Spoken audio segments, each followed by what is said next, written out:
Indian ഭരണഘടനാ ശില്പി എന്നതിനൊപ്പം സവർണ മേധാവിത്വത്തിനെതിരായ പോരാട്ടത്തിന്റെ മുന്നണി പോരാളി എന്ന നിലയിലും അടയാളപ്പെട്ട മഹാൻ തന്നെയാണ് ഡോക്ടർ BR അംബേദ്കർ. ഭരണഘടനയെ കുറിച്ച് സംസാരിക്കുമ്പോൾ BJP ഭരണാധികാരികളും സംഘപരിവാർ നേതാക്കളും അംബേദ്കറുടെ മഹത്വം എപ്പോഴും പറയാറുണ്ട്.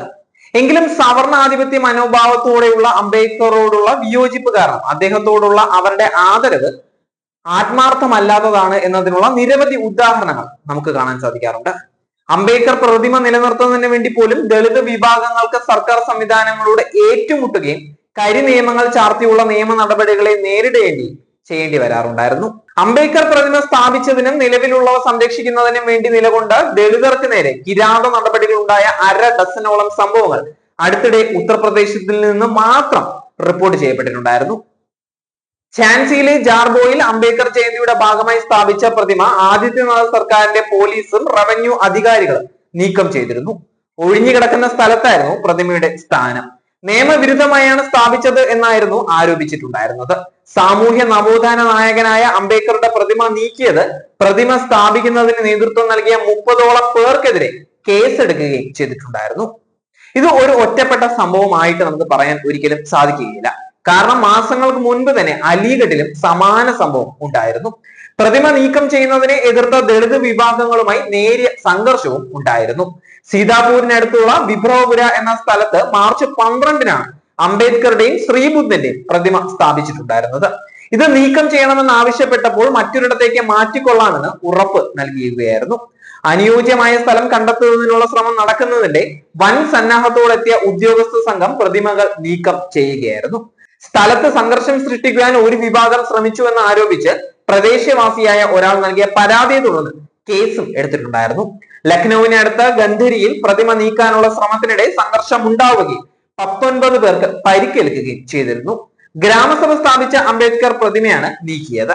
ഇതിനെല്ലാം പുറമെയാണ് സമോകര ഗ്രാമത്തിൽ അംബേദ്കറുടെ പ്രതിമ നീക്കുന്നതിനിടെ ഉണ്ടായ സംഘർഷത്തിന്റെ പേരിൽ സ്ത്രീകൾ ഉൾപ്പെടെയുള്ള 12 പേർക്കെതിരെ വധശ്രമത്തിനും തിരിച്ചറിയാത്ത 30 പേർക്കെതിരെ മറ്റു കുറ്റങ്ങൾ ചുമത്തിയും കേസെടുത്തിരിക്കുന്നത്. അംബേദ്കറോടുള്ള ആദരവിന്റെ കാര്യത്തിൽ മാത്രമല്ല, ദളിത് വിഭാഗങ്ങളോടുള്ള സമീപന കാര്യത്തിലും BJPയുടെ സവർണ മനോഭാവം വ്യക്തമാണ്. പൊതുവെ ഹിന്ദു മത വിശ്വാസികൾ എന്ന ധ്വനിയിലാണ് സംഘപരിവാർ നിലപാടുകൾ എങ്കിലും അതിന്റെ സവർണാധിപത്യ ബോധ്യം അടയിരിക്കുന്നത് സ്പഷ്ടമായ കാര്യമാണ്. അതിന്റെ ഫലമായാണ് BJP ഭരിക്കുന്ന സംസ്ഥാനങ്ങളിൽ ദളിത് വിഭാഗങ്ങൾക്കെതിരായുള്ള അതിക്രമങ്ങൾ വർദ്ധിച്ചു വരുന്നതും അതിനോട് മൃദു സമീപനം സർക്കാർ സ്വീകരിക്കുന്നതും കാണുന്നത്. ഉത്തരേന്ത്യയിലും പല പ്രദേശങ്ങളിലും ദളിത് വിഭാഗങ്ങൾക്ക് ഹൈന്ദവ ആചാര പ്രകാരമുള്ള ആഘോഷങ്ങൾ സംഘടിപ്പിക്കുന്നതിനോ വിവാഹ ഘോഷയാത്രകൾ നടത്തുന്നതിനോ സാധിക്കാത്ത സ്ഥിതിയാണ് ഇപ്പോൾ ഉള്ളത്. അഥവാ അതിന് തുനിയുകയാണെങ്കിൽ തന്നെ സവർണ വിഭാഗത്തിൽ നിന്ന് കായികമായ അതിക്രമങ്ങൾ നേരിടേണ്ടായി വരികയും ചെയ്യും. മധ്യപ്രദേശ്, ഉത്തർപ്രദേശ്, ഹരിയാന, രാജസ്ഥാൻ തുടങ്ങി BJP ഭരിക്കുന്ന ഒട്ടുമിക്ക സംസ്ഥാനങ്ങളിലും ഇത്തരം സംഭവങ്ങൾ ദിനം പ്രതി ഉണ്ടായിക്കൊണ്ടിരിക്കുകയാണ്. കഴിഞ്ഞ വെള്ളിയാഴ്ചയാണ് മധ്യപ്രദേശിൽ ടിങ്കാങ്കൺ ജില്ലയിലെ മുഖ്ര ഗ്രാമത്തിൽ വിവാഹ ഘോഷയാത്രക്കിടെ ദളിത് യുവാവിനെ ആക്രമിച്ചിട്ടുണ്ടായിരുന്നത്. ഘോഷയാത്രയിൽ കുതിരപ്പുറത്തേറി സഞ്ചരിച്ചതിനാണ് യുവാവിനെ മർദ്ദിച്ചത്. തങ്ങളുടെ പ്രദേശത്തു കൂടി പോകരുതെന്ന് ആക്രോശിച്ച് ഒരു സംഘം ഘോഷയാത്ര തടയുകയും ആക്രമിക്കുകയുമായിരുന്നു. ചെരുപ്പ് ധരിച്ച് സഞ്ചരിച്ചതിനും മർദ്ദന കാരണമായിരുന്നു.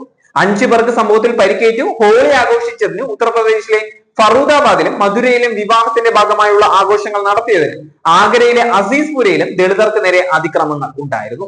മധ്യപ്രദേശിൽ ദമോഹ്, ഗ്വാളിയർ, ഗുജറാത്തിലെ ഗാന്ധിനഗർ തുടങ്ങിയ സ്ഥലങ്ങളിൽ വിവാഹം ആഘോഷമായി നടത്തിയതിന് ദളിതർക്ക് നേരെ സവർണ വിഭാഗത്തിന്റെ ഭാഗത്ത് നിന്ന് കഴിഞ്ഞ മാസങ്ങളിൽ ആക്രമണം ഉണ്ടായിട്ടുണ്ടായിരുന്നു. സംഘപരിവാർ ഹിന്ദു മതത്തിന്റെ മൊത്തക്കുത്തക അവകാശപ്പെടുന്നുവെങ്കിലും ദളിതരെ ഒരു കാലം അകറ്റിയാണ് നിർത്തേണ്ടത് എന്നുള്ള സവർണ ബോധ്യമാണ് ഇവിടെ എല്ലാം പ്രകടമാകുന്നത്. മനുസ്മൃതി ഉദ്ഘോഷിക്കുന്ന ചാതുർവർണ്ണ ആശയത്തിൽ നിന്ന് മാറി നടക്കാൻ തങ്ങൾ തയ്യാറല്ല എന്നതിന്റെ തെളിവായാണ് BJP ഭരിക്കുന്ന സംസ്ഥാനങ്ങളിൽ അവരുടെ ഒത്താശയോടെ ഇത്തരം സംഭവങ്ങൾ ആവർത്തിക്കുന്നത്.